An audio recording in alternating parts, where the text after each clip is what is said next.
जब से बिहारी, उत्तर प्रदेश, महाराष्ट्र के अलावा राजस्थान के लोगों ने तेलंगाना को अपना मस्कन बना लिया है, तब से रियासत तेलंगाना में तेजी से चोरी, डकैती और राहजनी की वारदातों में बेतहाशा इजाफा देखने में आया है। कहीं कोई शख्स अपनी गाड़ी से महरूम हो रहा है तो कहीं किसी की उम्र भर की जमा पूंजी को चोर डाकू उड़ा कर ले जाने लगे हैं। अब तो ये बैन रियासती टोलियां ज्वेलरी शॉप्स को निशाना बनाने लगी हैं। पिछले दिनों आप सभी ने देखा कि किस तरह एक टोली ने करीमनगर में मौजूद एक ज्वेलरी शॉप को निशाना बनाते हुए जेवरात लूट लिए थे। इस वाक़ये ने रियासत भर में सनसनी पैदा कर दी थी। 3 मई को पेश आए इस वाक़ये में डाकुओं ने दिन की रोशनी में आतिशी असला दिखाकर अमले के कारकुनों पर फायरिंग करते हुए तबाही मचा दी थी। इनमें 3 अफराद को अहम मुलजिमीन के तौर पर पुलिस ने गिरफ्तार करते हुए मीडिया के सामने पेश कर दिया है और बताया उन्हें बिहार और मगरबी बंगाल से दबोचा गया है, जो पुलिस को चकमा देते हुए भागे भागे फिर रहे थे।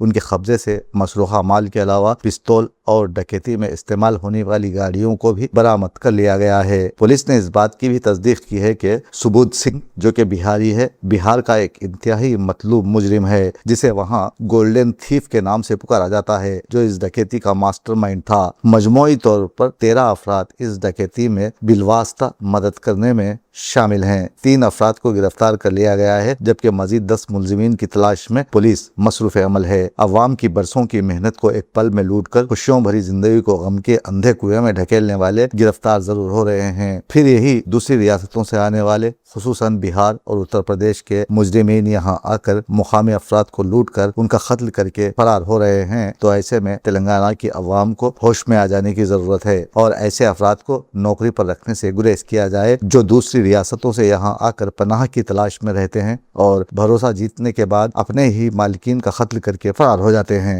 దీంట్లో main Subodh Singh is the gang leader. అతను ప్రస్తుతం పూర్ణియా జైల్లో ఉన్నారు కాబట్టి అతనికి అక్కడ నుంచి పీటీ వరంలో తీసుకొని ఇన్వెస్టిగేషన్ లో అతన్ని కూడా ఇంటరోగేషన్ చేస్తాము. ఇది కాకుండా other members were absconding. Our teams are still working in different states to apprehend them. వాళ్ళు ఎక్కడ తిరుగుతున్నారో I will not share the details, కానీ soon I'm confident that will arrest them. Now ఈ గ్యాంగ్ గురించి how it operates I like to explain, and police వాళ్ళు ఎంత effort చేశారో అది కూడా ఎక్స్ప్లెయిన్ చేస్తాను. So this gang leader Subodh Singh, he operates from Bihar, కానీ he Hess spend lot of time in other jails also. So ఇతను ఆసన్సోల్ జైల్లో, అలీపూర్ జైల్లో, ఒడిశాలో ఒక జైల్లో, పట్నాలో బియూర్ జైల్లో, అన్ని జైల్స్ లో టైం స్పెండ్ చేశారు. వాట్ హీ డస్, ఇతను అక్కడ ఉన్న ఆల్రెడీ పాత ఆఫెండర్స్ కి ఐడెంటిఫై చేస్తారు. ఈ కేసులో ఇన్వాల్వ్ అయిన అన్ని ఆఫెండర్స్ మీద పాత డకాతి కేసు ఉంది, ఆర్మ్స్ యాక్ట్ కేసు ఉంది, ఒక అక్యూజ్ రవీష్ కుమార్ మీద 2 మర్డర్ కేసు కూడా ఉన్నాయి. They are already wanted in their state. Raghunath Karmakar is a rowdy sheeter in Asansol ఉన్న police station in Asansol commissionerate also. So ఈ టైప్ ఆఫ్ గ్యాంగ్ మెంబర్స్ కి ఐడెంటిఫై చేసి రిక్రూట్ చేస్తారు.